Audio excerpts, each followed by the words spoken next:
सदर आसिफ अली जरदारी से वज़ीर आज़म शहबाज शरीफ की मुलाकात। मुल्की सियासी और सिक्योरिटी सूरत हाल, वज़ीर आज़म के दोस्त ममालिक के दौरों और सियासी इत्तेहादियों के दरमियान ताउन पर बातचीत। सदर आसिफ अली जरदारी ने कहा, हुकूमत को आम आदमी की रिलीफ के लिए बजट में इकदाम लेने चाहिए। सियासी इत्तेहादियों को मुल्की मफाद में मिलकर आगे चलने की ज़रूरत है।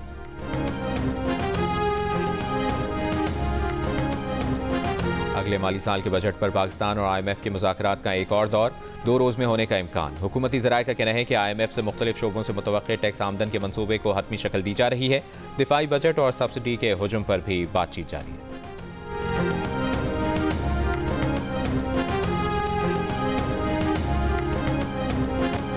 रूस जो भारत का करीबी साथी था, आज पाकिस्तान के करीब हो रहा है। बताएं, ऑपरेशन सिंदूर के दौरान कौन सा मुल्क भारत सरकार के साथ था?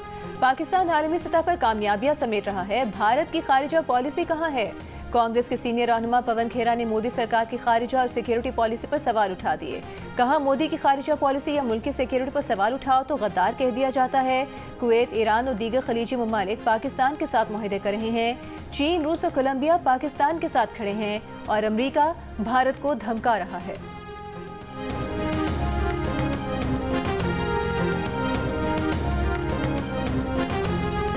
भारतीय फौज के साबिक ऑफिसर और दिफाई तजिया माहिर परवीन साहनी ने भारतीय चीफ ऑफ डिफेंस स्टाफ से मुस्ताफी होने का मुतालिबा कर दिया।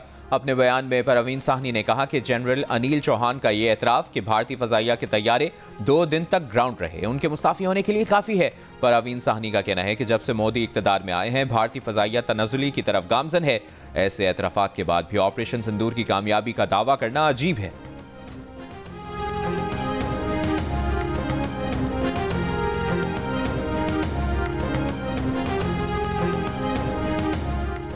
पाकिस्तान और तुर्क इंटेलिजेंस एजेंसियों की मुश्तरका कार्रवाई में दाइश के अहम कमांडर को गिरफ्तार कर लिया गया। तुर्क मीडिया के मुताबिक ISI और MIT ने पाक अफगान सरहदी इलाके में मुश्तरका कार्रवाई करते हुए दाइश कमांडर रोजगर अल्टन को गिरफ्तार किया।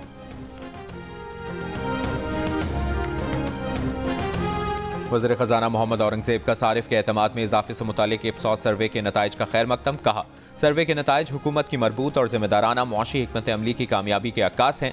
हुकूमत ने महंगाई पर काबू पाने और माली नज़्म ज़ब्त बेहतर बनाने जैसे इक़दामात से आवाम का एतमाद हासिल किया।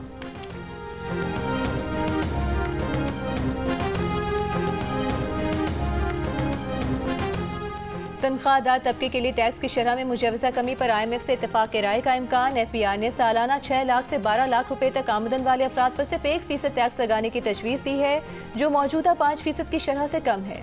रोजनामा जंग में शाया मेहताब हैदर की रिपोर्ट के मुताबिक आला हुकाम ने बताया कि IMF पहले स्लैब से 1.5% टैक्स की वसूली पर जोर दे रहा है। बाकी स्लैब्स के लिए तनख्वाहदार तबके की हर आमदन के स्लैब में 2.5% कमी की तजवीज़ है। ज्यादा से ज्यादा स्लैब की शरह को 35% से कम करके 32.5% किया जाएगा। आला हुकाम ने बताया कि तनख्वाहदार तबके की तजवीज़ करदा टैक्स स्लैब्स में कमी का मुकम्मल तयन अभी तक नहीं हुआ है।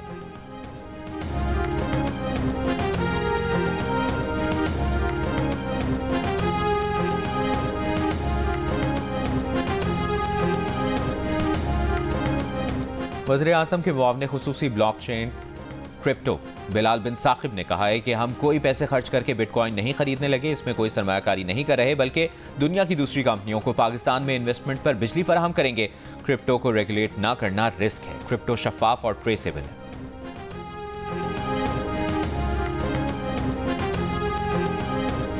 वज़ीर आला पंजाब मरियम नवाज का कहना है कि पंजाब को मॉडल सूबा बनाना और अवाम की खिदमत उनका मिशन है। नौजवानों की तालीम और माली खुदमुख्तारी तरजीहात में सरे फहरिस्त हैं। तरक्की के समरात सूबे के हर हिस्से तक पहुँचाना चाहते हैं। वज़ीर आला पंजाब मरियम नवाज के अरकान असम्बली मोहम्मद अहमद खान लगारी और नई मख्तर से गुफ्तगू मुलाकात के लिए आने वाले अरकान असम्बली ने मुल्तान बिहाड़ी रोड की तामीर और तौसीर प्रोजेक्ट शुरू करने पर इजहार तशक्कुर किया। किसान card, minority card, ration card, हिम्मत कार्ड और एजुकेशन कार्ड को बेहतरीन कदम करार दिया।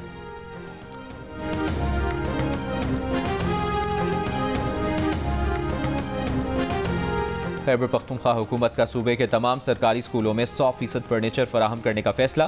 सालाना तरक्याती प्रोग्राम के इजलास में वज़ीर आला ने कहा कि सरकारी स्कूलों में कोई भी बच्चा फर्श पर नहीं बैठेगा।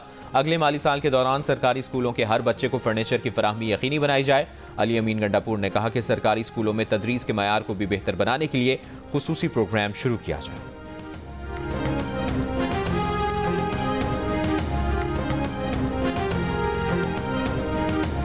अमीर जमात इस्लामी हाफिज नईमुर रहमान ने कहा है कश्मीर पर बात के सिवाय कोई मुज़ाकरात काबिल कबूल नहीं। हमने अमन और तिजारत की बात नहीं करनी है। कश्मीरियों की कुर्बानियों का सौदा नहीं करने देंगे।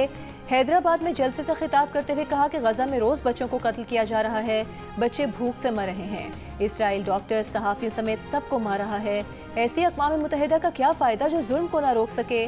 पाकिस्तान को तुर्की और चीन से बात करना होगी।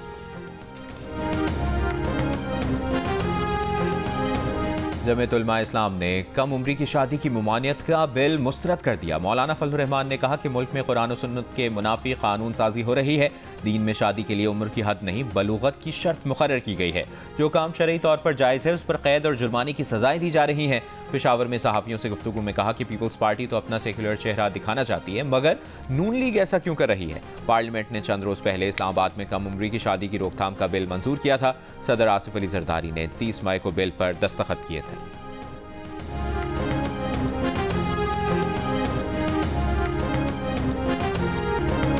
ईद उल अज़हा से पहले आखिरी इतवार को मुल्क के छोटे बड़े शहरों में मवेशी मंडियों की रौनकें उरूज पर। खरीदारों को महंगे जानवर मिलने का शिकवा। व्यापारी कहते हैं महंगा बेचना शौक नहीं मजबूरी है। लाहौर के नवाही इलाके कान्हा में कायम एनिमल फार्म पर कुर्बानी के जानवर तोल कर बेचे जा रहे हैं। छुरियों को तेज करने और गोश्त बनाने के मुख्तलिफ औजार तैयार करने वालों का कारोबार भी चमक उठा। पेशावर का शहरी 2 साल तक मोहब्बत से पाल पोस कर बड़ा करने वाले बछड़े की जुदाई के ख्याल से अफसुर्दा। वजनी बैल के दलिए, जौ, चने और कराची से खुसूसी खुराक भी मंगवा कर तवाज़ो। मुल्क भर की मवेशी मंडियों से जानवरों की खरीदारी पर दिन भर जियो न्यूज़ की खुसूसी कवरेज जारी।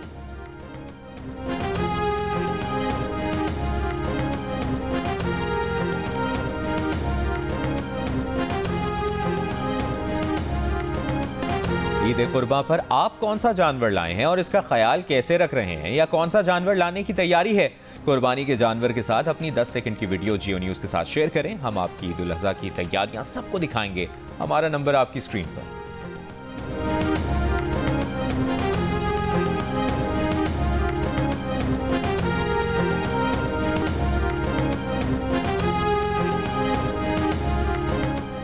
बाबूसर टॉप, नागा पर्वत और बटोगा पर वक्फे से बर्फबारी का सिलसिला जारी। दर्ज हरारत 0 तक आ गया। इलाके में अब तक 4 इंच तक बर्फ पड़ चुकी है।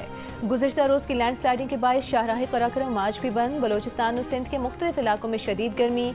सबसे ज़्यादा दर्ज हरारत जैकबाबाद और तुर्बत में 47, दादू में 46 डिग्री सेंटीग्रेड रिकॉर्ड किया गया।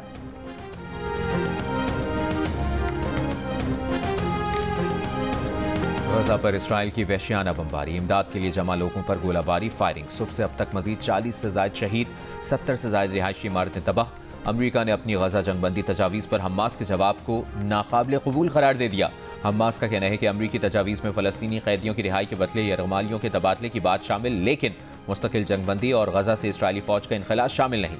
अमरीका से मुस्तकिल जंगबंदी की ज़मानत मांगी है।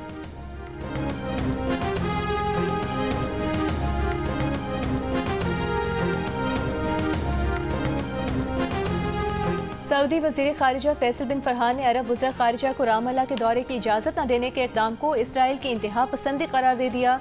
मज़ीद कहा कि इक़दाम से इसराइली तकब्बुर के खिलाफ सिफारती कोशिशों को दुगना करने के आज़म को तक़वियत मिली। अरब वज़ीर ख़ारिजा ने आज रामल्ला का दौरा करना था। इसराइली हुकूमत ने गुज़िश्ता रोज़ अरब वफ़द को रामल्ला जाने की इजाज़त देने से इनकार कर दिया था।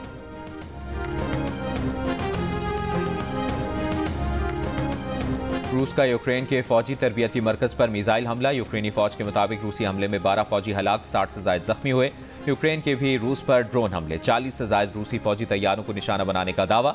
रूसी हुक्काम का कहना है कि यूक्रेनी ड्रोन हमले नाकाम बना दिए। और तोसा में पुलिस और दहशतगर्दों में मुकाबला। पुलिस के मुताबिक 4 दहशतगर्द मारे गए, दीगर फरार हो गए। दहशतगर्द दस्ती बम और रॉकेट लॉन्चर से लैस थे। ताल्लुक कलअदम TTP से था।